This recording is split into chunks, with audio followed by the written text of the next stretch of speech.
Awesome. Okie doke. Hey, everybody. My name is Anthony Montes. I am the Associate Director of Advocacy and Development at the Silicon Valley Bicycle Coalition, if you don't know who I am, although I know many of you here. Um, Welcome to the September Biketivist Forum. I know we haven't been doing these at a very regular cadence. We are actually we did move to quarterly, about a quarter of the way into 2024. That's for a couple of reasons, and we'll get into it more when we talk to Matt later on in the program. Do me a favor, please, right now, go ahead and add your name, your preferred pronouns, and the city that you advocate in, the city that you live in, or a city that you play in your Zoom name. And then we're also going to have a couple of Q&A. Because it's such a small group, we'll just do hand raises. You can also throw questions in the chat, but feel free to wait and raise your hand. We should be able to get to all the questions. Couple meeting guidelines really quick. Use chat, right? As I said, or raise your hands. Connect. If you have questions that we can't get to, or that that's probably like multiple steps or considerations before we can properly answer them, email us, Slack us. I know most people here are respectful of one another, to remind you. And then stay on topic. If you want to bring something that's outside of the realm here, make sure that it's like, peripherally relevant. Otherwise, we can talk about it offline. The agenda, we're going to be a little behind, but we should be okay. Just a agenda overview. We're going to talk about Bike to the Future.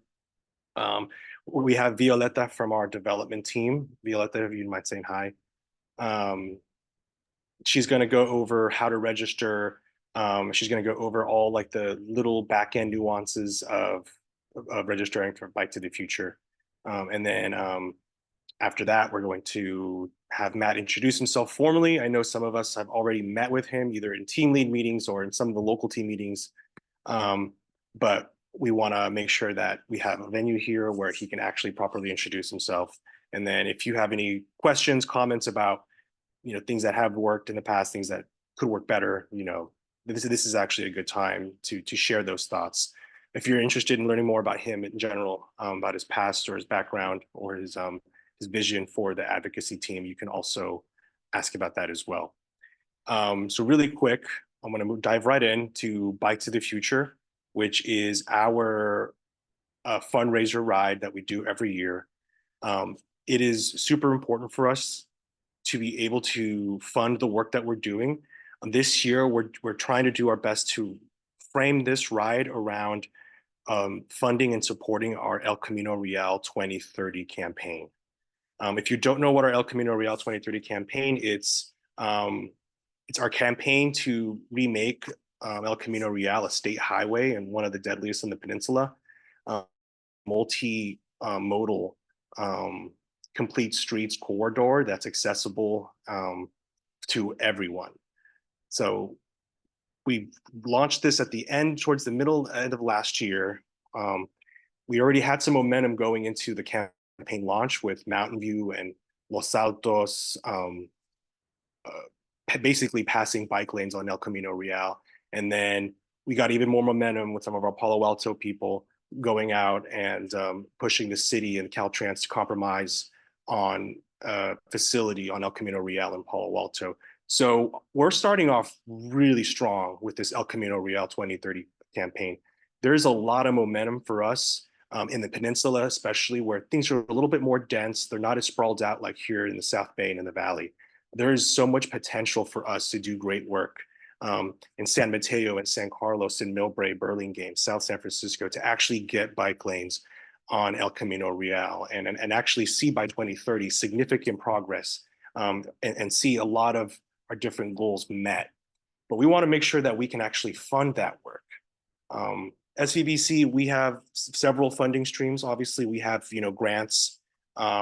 We have individual donors, like some of us in this room who donate monthly or donate annually to support the Bike Coalition.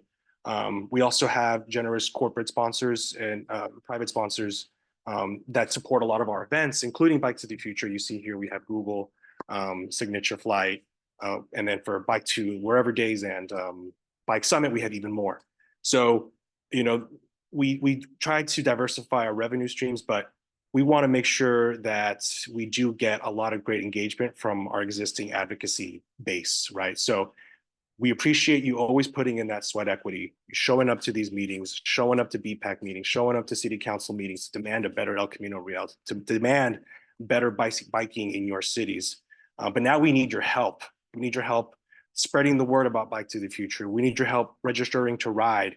We need your help joining a team and letting your networks know that they can donate to the cause, to El Camino Real, to the Bike Coalition, and to the work that you're engaged in after you clock out from your 9 to 5, right? Obviously, you care about this work. That's why you're here. You're not even being paid. We need to fund our work. So with that, I'm going to turn it over to Violeta, and she's actually going to show us how to register. She's going to show us basically like the ins and outs of navigating the registration page. It's a little bit not complicated, but it's multi-step. And I know there's some confusion. So we wanted to create a space for you to learn and then also ask questions. And then we'll go into this later, but we're also going to give 2 free tickets to each local team. And what we want to do is we want to get 2 local team members from each local team to be team captains to lead the fundraising for the local team. So if you have El Camino running through your street, you should hop on board, take that free ticket if you can, or purchase a ticket if you can, and then help us fundraise so we can actually support you as you advocate for El Camino Real in your city. So with that, I'll stop sharing my screen and I will turn it over to Violeta.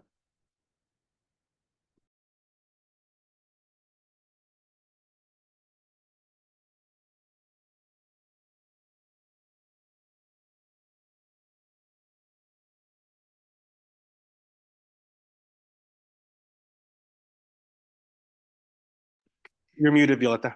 There we go. Hello, everyone. Can everyone see my screen okay? My name is Violeta. For those of you I've not met, I see a lot of familiar names and faces. Thank you for coming. As Anthony mentioned, you guys are the most passionate SVBC supporters, and we need your help in order to get our fundraising ride going and make it really fun, because it's really more fun when more people come and participate, and there's a shared cause, and it's just a fun event. You can go on this amazing bike ride and be fully supported, rest stops, food, everything you need. So I'm here to show you guys the website in case you guys haven't seen. The website has all the information that we think you possibly could need. If there's anything it's missing, please send me an email or let Anthony know, and I'm happy to add it. So at the very top of the website, there's the menu. This menu has all the different pages with like the route descriptions, the schedule, there's FAQs. We're still looking for volunteers. So if you want to volunteer and you're not available the day of the ride, we need volunteers the day before as well as the day off. There's the welcome packet for all those riders. We have virtual swag as we've done in other events. There's a 20% discount at Sports Basement currently there, working on other discounts, so keep checking back.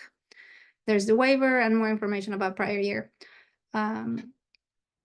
When you come to the webpage, we've developed some instructions here on how to register. So if you're unsure, you can click here, and all the stuff I'm showing today is going to be available for you later. Then you can navigate it at your own pace. I'll show over here. So it's like a step-by-step instructions on how if you are confused or you don't know where to go, you can visit the how to register page. The step number 1 is to register. When you click register, there's a pop-up screen, and where you're going to select what do you want to do. Are you going to register a team? You can get, if you're more than 5 people, you guys can register using this discount. If you're part of a nonprofit or other bike coalition or advocacy groups, you can use that. You can also add this jersey, this bag of the year. The team did a really good job designing this. You basically select, and these will walk you through the steps of how to register. It looks like any checkout that you've seen whenever you purchase anything online. The step number 2 is you have the option of joining or creating a team. Here, if you're unsure if you're going to join a team or you're going to create a team, and since anyone that's participating on the bike ride as a fundraiser needs to have an individual, so I suggest you click on fundraise individually, because after that you can always join a team or you can create a team. These will allow you access to what we call your portal as the user and the fundraiser on our platform. What that portal looks like is kind of like this. So I'll go to my settings here. So your portal has all the information that you need. You will have information about your page, you register for Bike to the Future. This is where you can edit your goal. I always recommend to have a really high goal, because that allows people that just seeing your page to still make a donation towards your goal. Here is an option where you can choose to join or create a team. I am still not part of any team and I haven't joined a team. So when you go through here, you can click. Information is going to be like, okay, create a team, add a picture, name your team, page title, how much is your team planning to raise, you can write your story, etc. Or if someone already created a team, like for example, I think the Sanibel already has a team. Sanibel and San Jose local teams already have a team. You can click here and then just find them, find a team. Another important thing for you to know is that when you click on your profile here on the corner, this picture's there because I added my picture. This is what it would look like for you when you register and create an individual fundraising account. And what this will do, it will give you an option to add your picture, add a background. You can write your story, anything you want.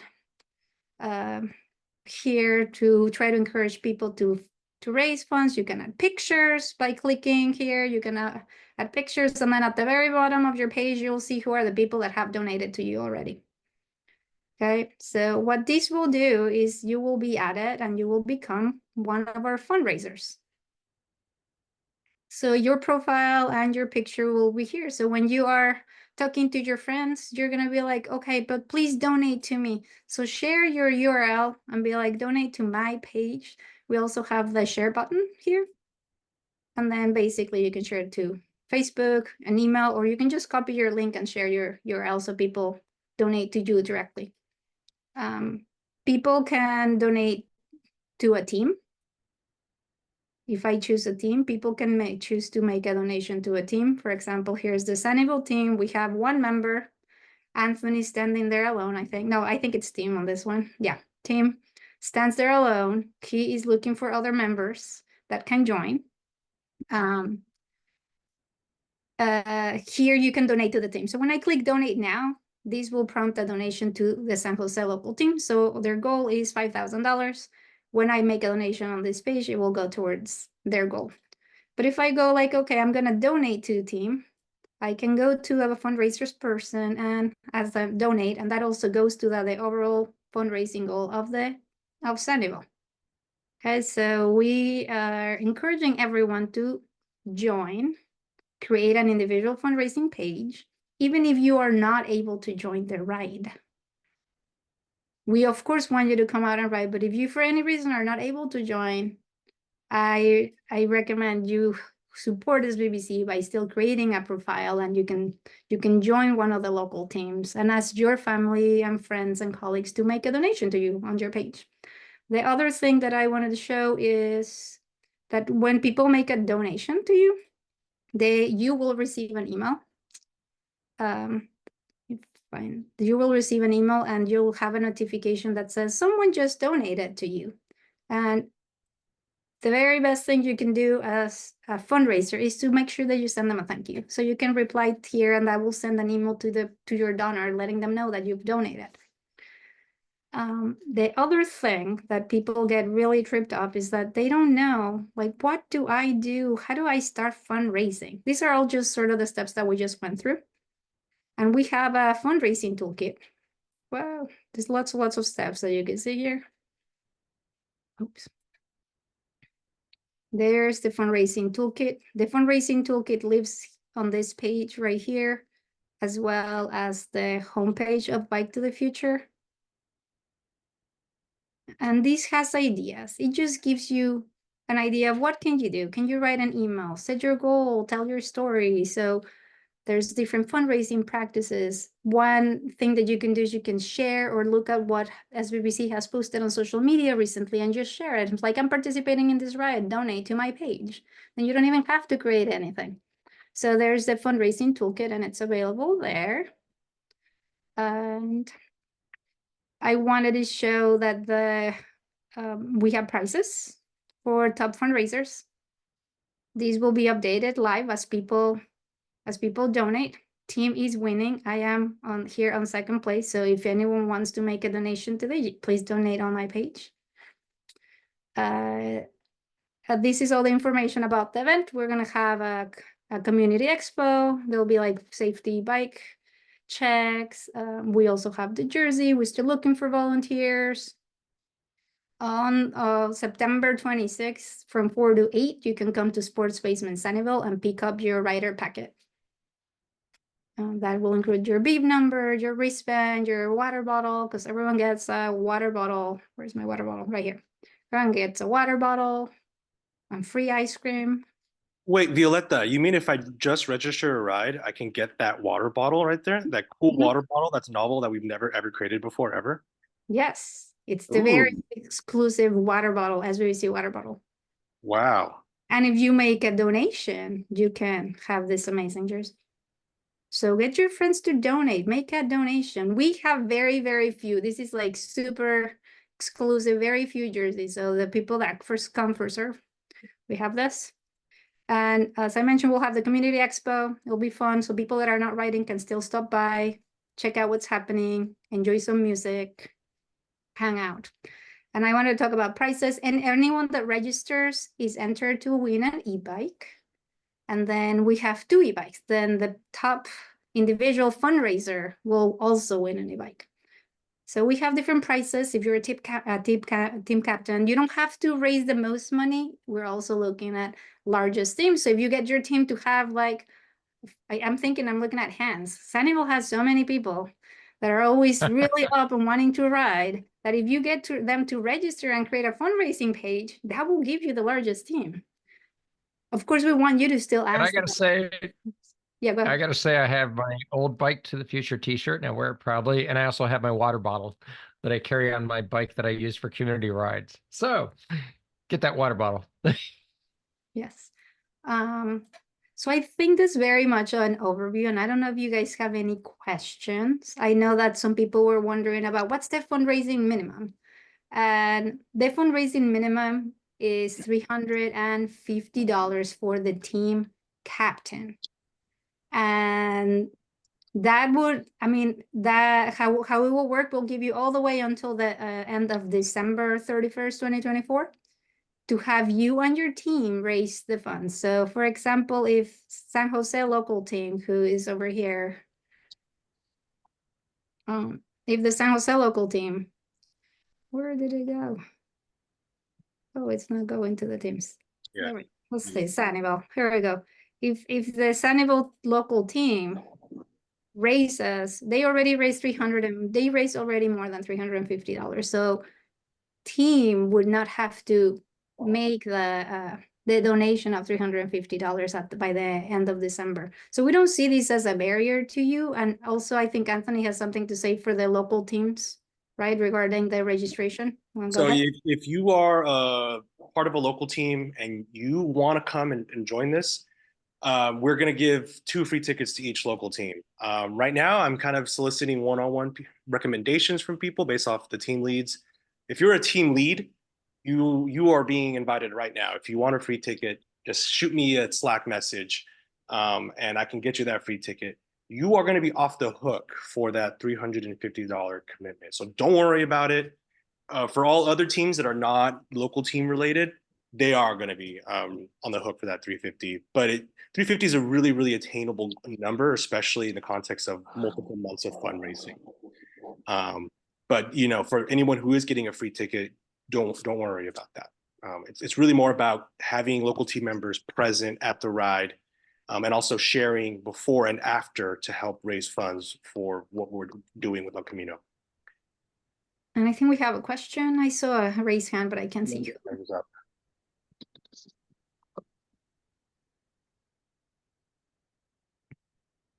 Okay, I have a question.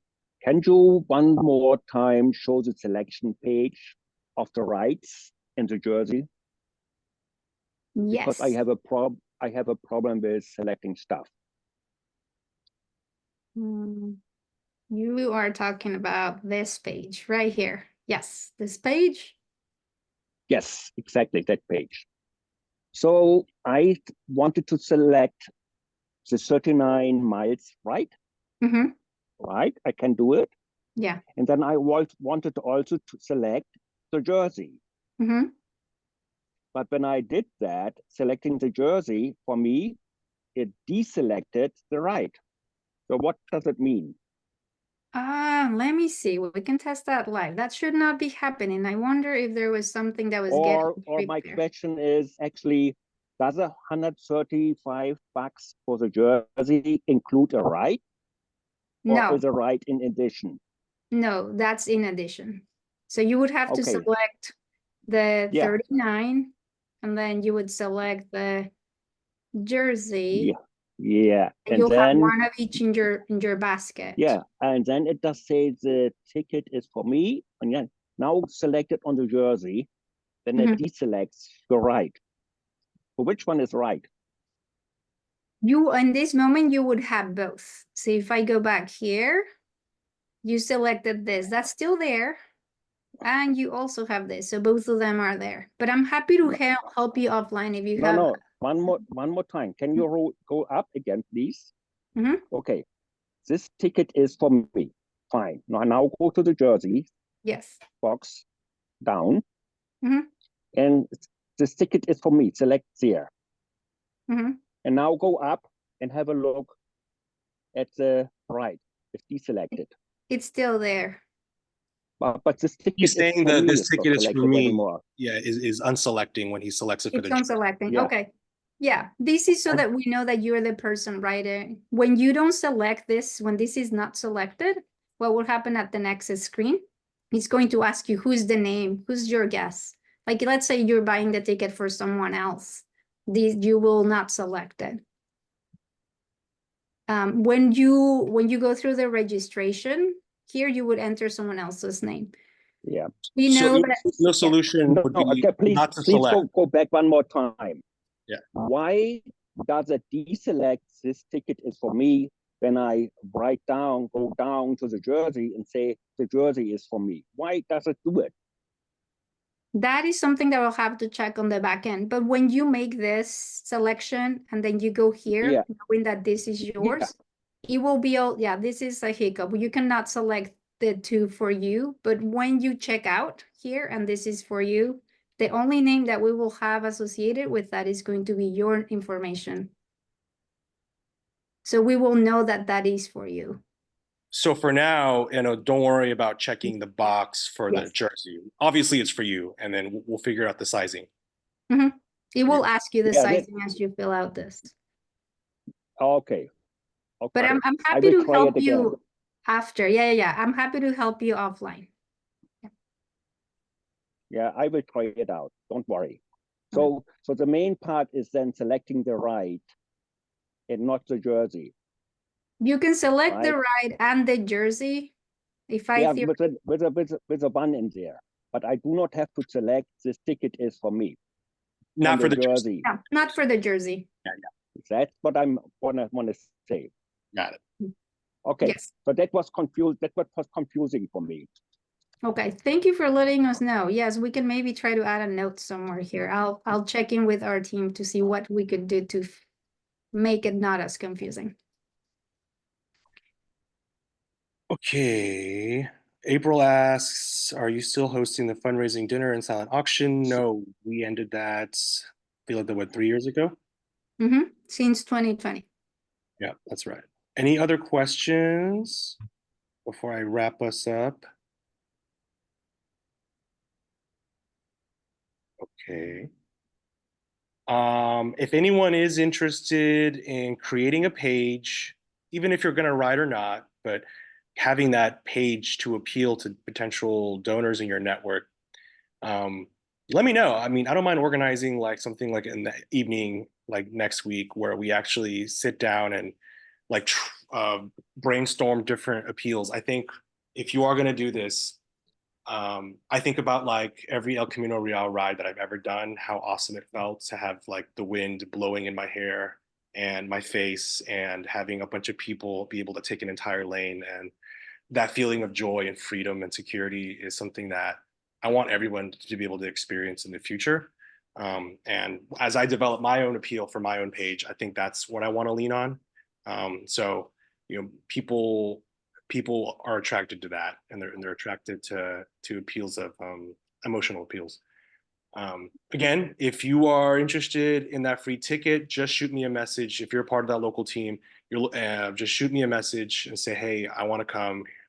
Give me the free ticket. I'll send you the discount code for the free ticket, and then we'll add you to the local team page that you'll be a lead up. Yes. Okay. Thank you, Violetta. We also have links below in the chats. So if you missed anything, you just came in, all the pertinent links are in the chat. Felicia dropped them in there for us. Thank you so much, Violetta, Felicia from our development team, all the work that you're doing to organize Bike to the Future, and for talking to us tonight. Thank you.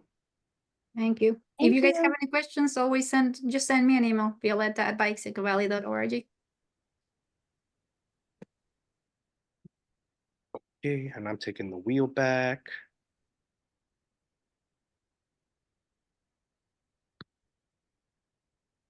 Alrighty.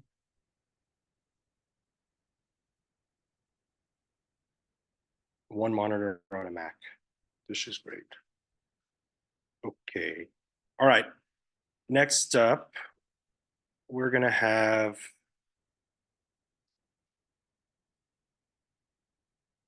Matt. We're welcoming Matt. I don't know why I put this thing up for one slide. Woohoo! Yeah. Can we get like a digital applause, confetti, reactions in the Zoom? Can we get a little bit of energy going?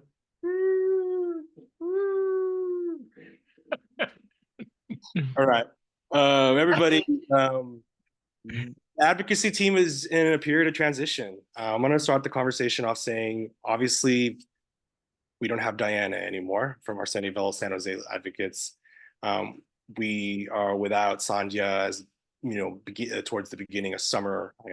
She has family now, bigger family now that she has to take care of, and her time is wrapped up here. So we're in a really big period of transition, and I'm like super relieved that we were able to find someone like Matt to come and take the reins as our director of advocacy, and to help us right size what we're doing, and to make things more efficient, more convenient for you and also for us, and obviously effective in terms of like actually getting our policy goals and our advocacy goals met. So he's been here for about a month. Some of you may have already interacted with him. Maybe some of you saw him at Summit.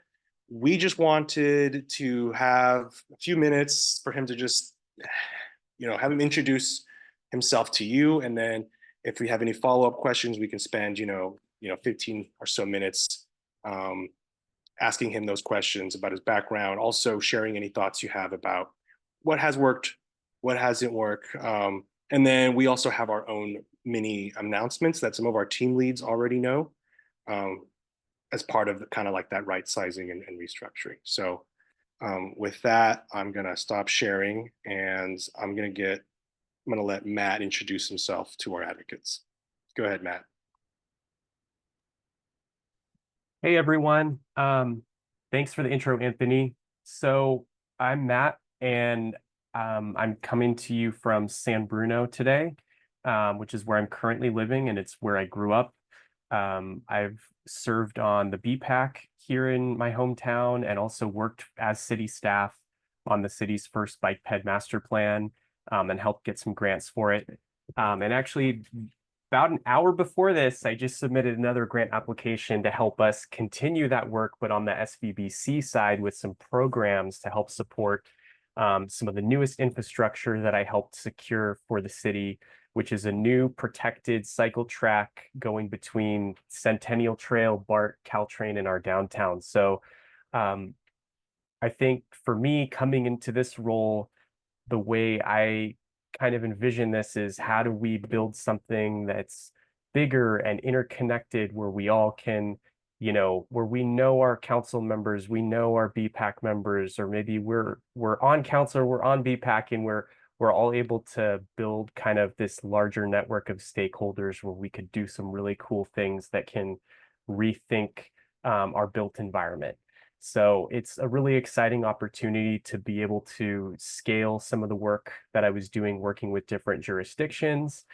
Before this, I was working for a consulting firm where I did a lot of land use planning and housing project review for, so I had a chance to look at kind of some of the new housing laws that have come into place, especially in the past couple of years, in terms of boosting affordability. And so one of the things I'm also looking at is how can we combine our transportation world with the housing world and work more closely together, especially with kind of these unique opportunities, like the recent housing elements that got adopted and how much housing, cities are allocating along El Camino. So how do we leverage those opportunities and be able to think more broadly and more strategically about how we're developing in the Bay Area. So that's kind of where I've been and where I can potentially see us going. I think it's the how do we get there is where I'm just where I'm kind of thinking through, because as Anthony mentioned, we've had some transitions recently, and also we're entering into work planning season. So that's going to be kind of an opportunity for us to rethink a little bit. So if you have any questions for me or Anthony, if there's things you'd like me to touch on that I haven't already, I'm happy to. Yeah, Matt, I think something that we talked to team leads already last week was kind of about shifting some geographic territories, if you don't mind. Yeah. So with Diana's transition, and she and I overlapped by a couple weeks. She transitioned right after the summit, and I know that it's a big hole for the organization because she was here for a number of years, and so with some of these shifts, we're trying to rethink how we might want to restructure the team. So for me, just getting up to speed, I know the North Peninsula best, and so she kind of left the void of carrying a lot of this work in the South Bay, and Anthony was doing such a great job here in the North County. But I live in North County, Anthony lives in San Jose, and he actually rides those streets all the time. So to me, it just, and Anthony graciously agreed to swap. So basically, as an interim solution, I'm going to be taking on the advocacy in North County, and still have Heather covering like mid to South County for San Mateo, and then Katie's picking up all of our ECR work. And then we have Myra doing East Palo Alto, East San Jose, and Anthony's going to be doing a lot of our South Bay work. So, and as we have gaps, we're going to be, I mean, our team is shrunk by one. And so another thing I wanted to announce is that Heather is shifting some of her hours back a little bit too. And so that is an area where she's wearing a lot of hats herself. And so we're trying to find a way that we can create a workflow that, works for everyone.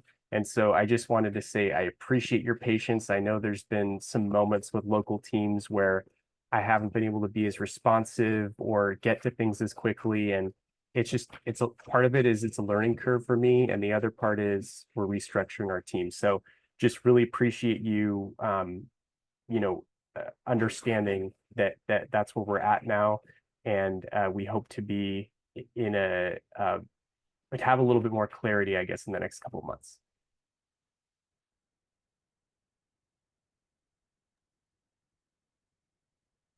Yeah, want to, and yeah, with that latter point, I think if you can give us some grace, especially like you may have some suggestions that we may want to implement. I would say there's going to be a big lead time with implementation and anything new because of a lot of the work planning the team's going to do over the next month or so and through the end of the year, figuring out what's the right approach. So I already, every team lead meeting, we get a lot of great ideas about changing this, updating that. But we want to make sure before we start doing those kinds of adjustments and implementing any changes that we do it in a sustainable way, in a way that aligns with our work plan for the next year. So yeah, just want to add that to the end of that. Are there any questions? Are there any in the chat, Katie, or anybody who's monitoring the chat?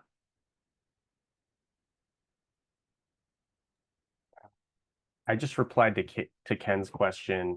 If it's ECR related, I think that those should go to Katie. But if there's team leads that are also assigned to them in the jurisdiction, like say it's ECR and it's San Mateo, I would recommend sending it to Heather and Katie. And just a heads up that if you end up including me with a CC on those things and you expect a turnaround of like 24 hours, it's not going to happen for me. So I highly recommend, I'm trying to just dive through the large amount of emails I get all the time. So I recommend working with the community organizers first. And if something needs to escalate, they'll bring it to my attention. Hey, quick thank you to Matt for helping me with, helping us with the Sunnyvale bike ride with the mayor and council members, because I had to navigate a lot of stuff in regards to that, in regards to being a nonprofit and what have you, to make it successful. And Matt, thank you for your validation and, putting a check mark on my various emails such that it is now extending to Santa Clara. And I documented it all and I've handed it off to the Santa Clara peeps, Gabby and crew, to do the same thing there. So your work will spread. Yeah, and I mean that's kind of I appreciate the thank you, Hans. It was one of those things where I think this was what, like week 2 or something. And then I was like, oh, we have a conflict of interest policy that probably applies here and let's work through it together. But I just got here, and so, but the thing about this group that I love is that, I didn't mention this earlier, but SVBC is kind of where I got a big start in learning how to become a better advocate, at public hearings and talking with city staff and even working on campaigns is, I learned a lot from Emma, who was a predecessor of mine. I started getting involved maybe like 12 years ago.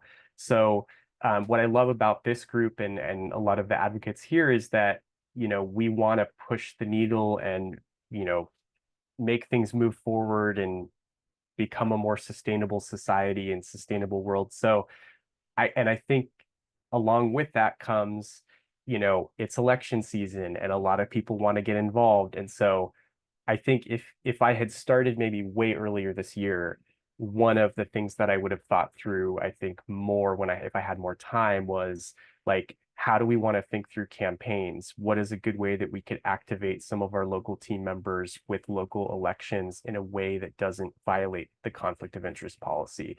And I just haven't had the time to, and so I think it's just, these are all learning lessons for next time. And each time we're going through these events like Summit, et cetera, I'm kind of just taking notes and learning. And so with that said, I think this is a great time of year to get involved, but just understanding that, you know, if you're bringing up the SVBC logo or hat or something, please check in with us first, because we do have a conflict of interest policy. We are a 501c3, so we cannot, for example, endorse candidates. So just a reminder to folks, and yeah, feel free to reach out to staff if you have any questions. But as always, we really appreciate your activism in local affairs. Yeah, and despite the time I had to put into it, it actually ended up being quite insightful. And I encourage anybody who's going to organize an event for local politicians to be involved to get their support. Be aware of the conflict of interest and some of the documentation around that. And it's not as cumbersome as I initially thought. Once you know the general guidelines, it's very easy to follow them. And also, I want to thank Betsy, because Betsy and Gabby are the ones in the Santa Clara team who are making stuff happen.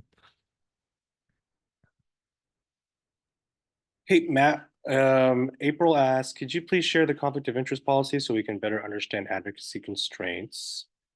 I don't know if you can go through them point by point or if you want to follow up.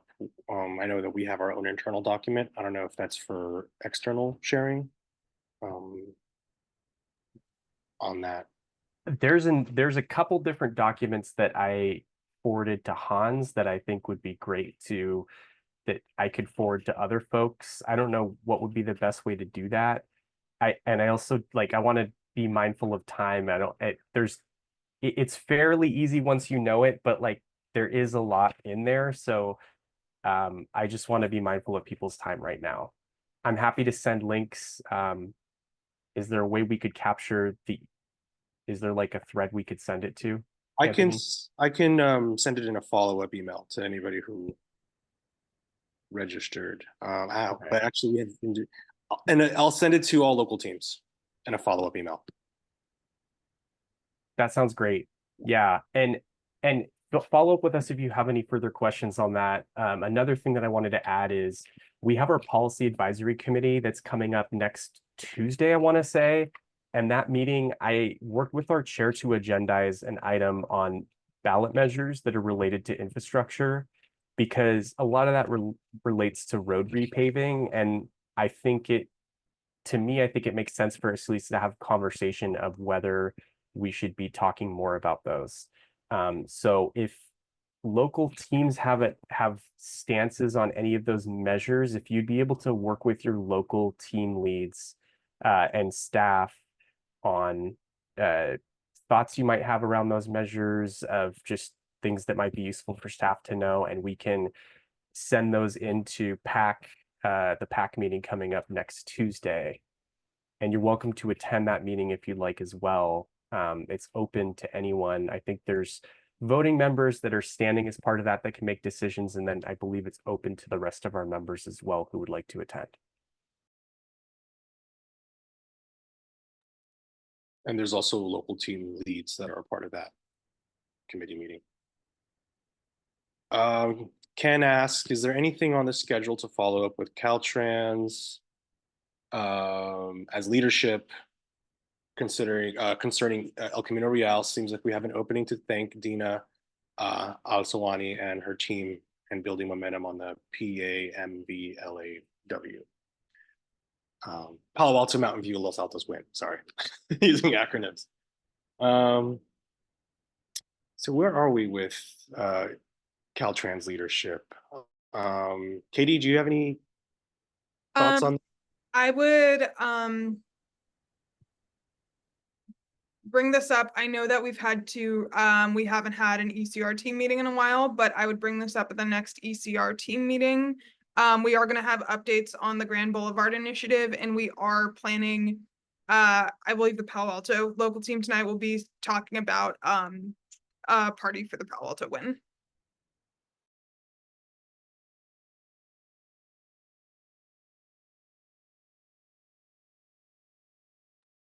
We would love to organize these things, but we're just not fully staffed right now to take on extra stuff. So especially I think timing wise, I think it could be cool. I don't want to talk I don't want to talk about El Camino right now in this way, but as they're being built, each city gets theirs done. It could be fun to align any festivities with their completion over the next, 18 months, Katie. Or something. I think that's the schedule, right? Between now and yeah. So more to come on that. Any other questions? You can just unmute yourself, small enough group. You can just unmute yourself and ask any questions.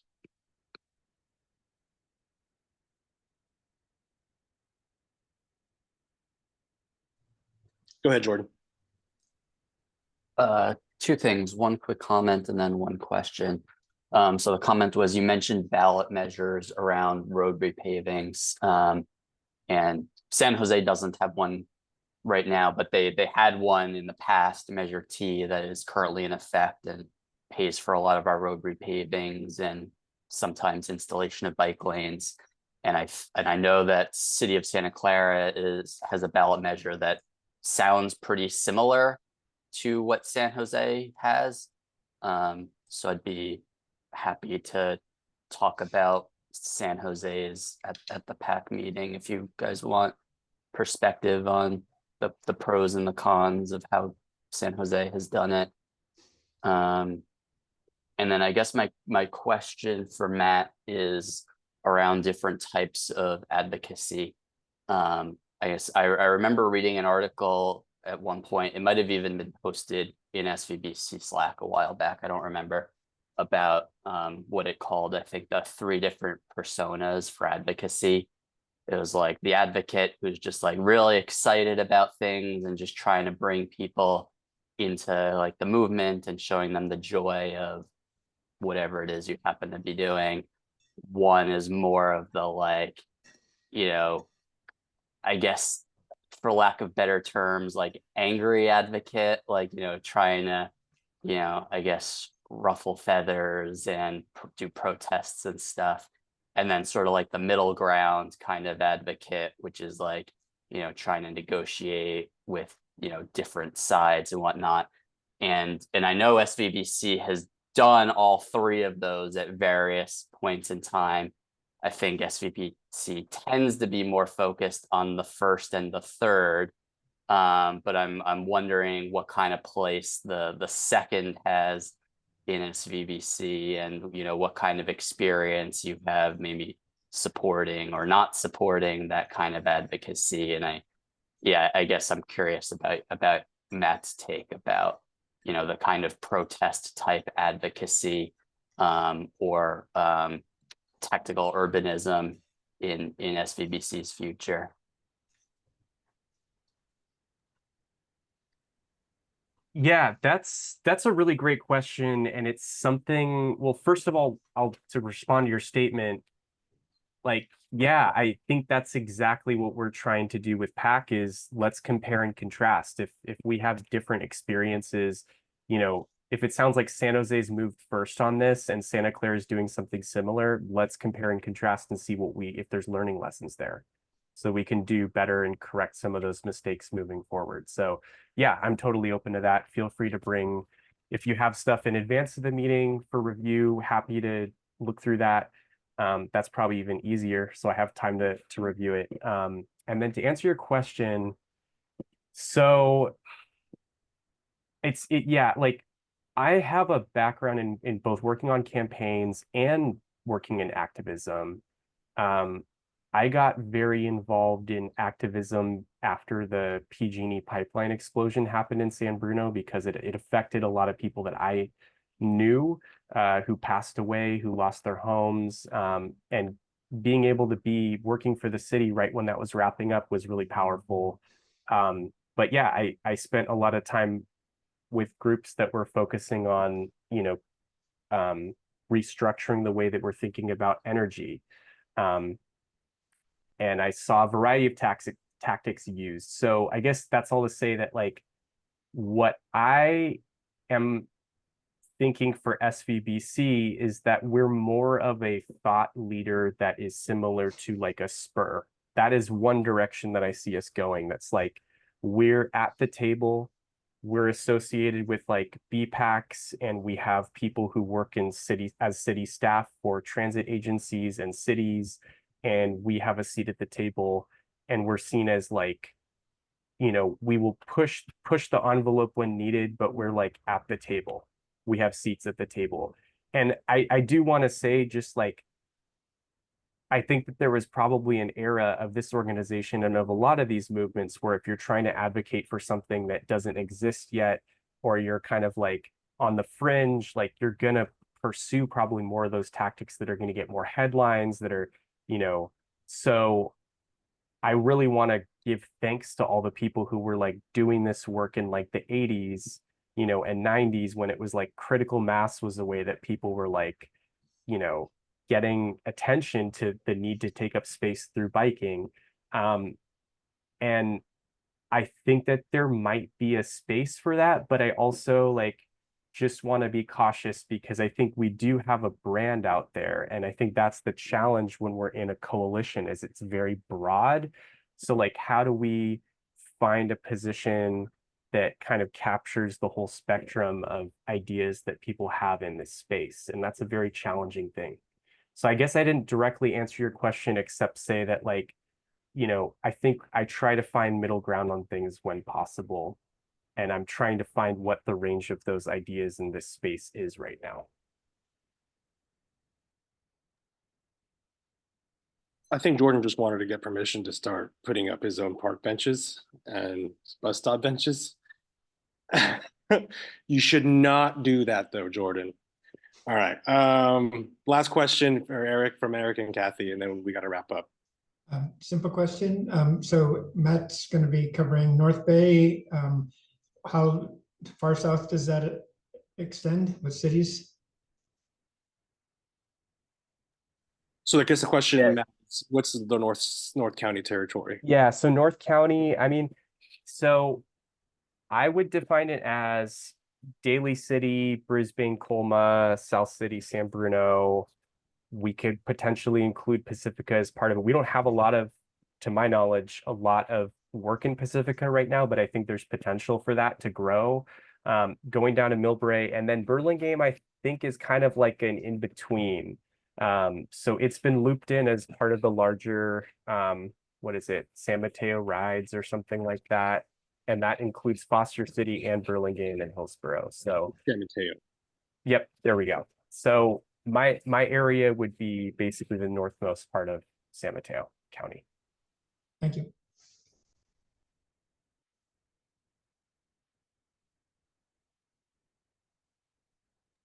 All right, that's funny, Hans. Okay, 6:01. I think that's pretty fair, guys. It's pretty good timing.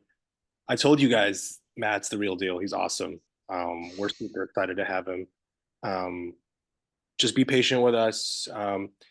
Literally, we're going to be reevaluating things from these meetings to how we organize, more grass tops or grassroots, and how we do our trainings, capacity building. We're going to be reevaluating. We do this every year, but I think now that we have a fresh start, there's opportunity to bring in new ideas and to really remake it so that it works for all of us.